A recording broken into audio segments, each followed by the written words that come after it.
બોલીએ દ્વારિકાધીશ કી જય। તો દ્વારકાધીશના જય જયકાર સાથે લગધીરસિંહને ભગવાન શ્રી હરિ એમના ધામમાં એમનો વાસ આપે એવી પ્રાર્થના સાથે અહીંયા ગજાનન ગણપતિ મહારાજને યાદ કર્યા છે।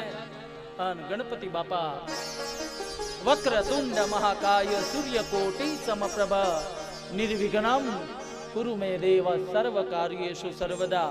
અહીંયા ગણપતિ બાપાને યાદ કર્યા। લગ્ન ગીત હોય તોય પેલા જીતુભાઈ લગ્ન ગીતમાં જાય પેલા લગ્ન ગીત ગાય ગજાનન ગણપતિ મહારાજનું। બ્રાહ્મણો આવે તોય લાલ થાપન કરાવે હિમાલય ભાઈ ગાય વિઘ્નેશ્વરાય વરદાય સુરપ્રિયાય લંબોદરાય સકલાય જગદહિતાય। ગણપતિ બાપાને અને અહીંયા બલરામ બાપુ આપણને રામચરિત માનસમાં જે ગાય છે ને સંતો અને ભજનો દ્વારા આપણને ગાઈએ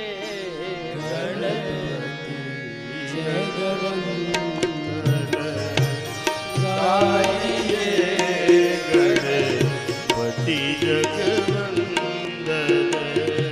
શંકર સુવન ભવાની કે નંદન શંકર સુવન ભવાની કે નંદન ગાઈએ ગણપતિ જગવંદન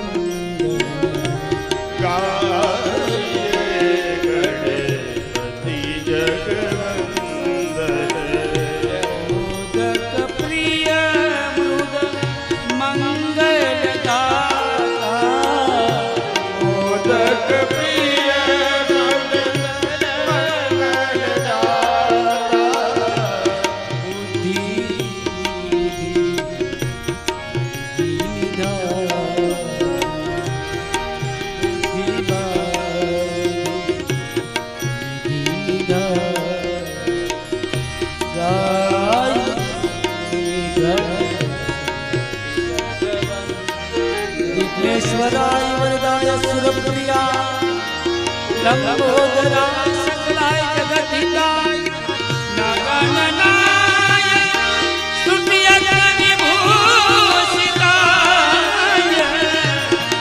गौरी सुताय गणनाथ नमो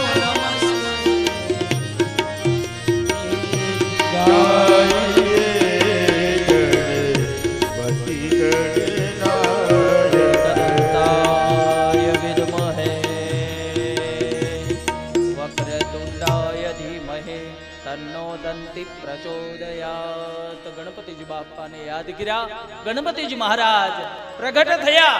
ગણપતિજી મહારાજ જ્યાં પ્રગટ થયા ને વેદ વ્યાસજી એને વંદન કરે છે પ્રણામ પગે લાગે છે। અન ગજાનન ગણપતિજી મહારાજને કહે કે હે ગજાનન હે ગણપતિ બાપા મારા મનને શાંતિ મળે ને એવું મારે ભાગવતની રચના કરવી છે તમે લખો અને હું બોલું। ગણપતિ બાપા કહે હું લખું ખરા પણ એક ક્ષણ પણ નવરો નહીં બેસું હું નવરો નહીં રહું। અને અહીંયા ગણપતિ બાપા આપણને ટકોર કરે છે કાંઈક ને કાંઈક પ્રવૃત્તિમાં રહો। તમે જ્યારે જ્યારે ફ્રી પડો ને ત્યારે કંઈક ને કંઈક પ્રવૃત્તિશીલ રહો। કંઈક ને કંઈક કામમાં તમે વ્યસ્ત જે વ્યસ્ત રહેશે ને ઈ જ મસ્ત હશે। જોજો જે કામમાં વ્યસ્ત હશે એની જિંદગી હંમેશા મસ્ત જ હશે। અને જે નવરા હશે ને એને ઉપાધિના મોજા સ્પર્શતા કંઈક ને કંઈક ઉપાધિ હોય ને હોય। એટલે વ્યસ્ત રહો ફ્રી ન રહો। ગણપતિ બાપા કહે કે હું નવરો નહીં બેસું। વેદ વ્યાસજી કહે કે કઈ વાંધો નહીં પણ હું જે બોલું ને એનો અર્થઘટન કરી તમારે લખવાનું। ગણપતિજી બાપા તૈયાર થયા છે કઈ વાંધો નહીં।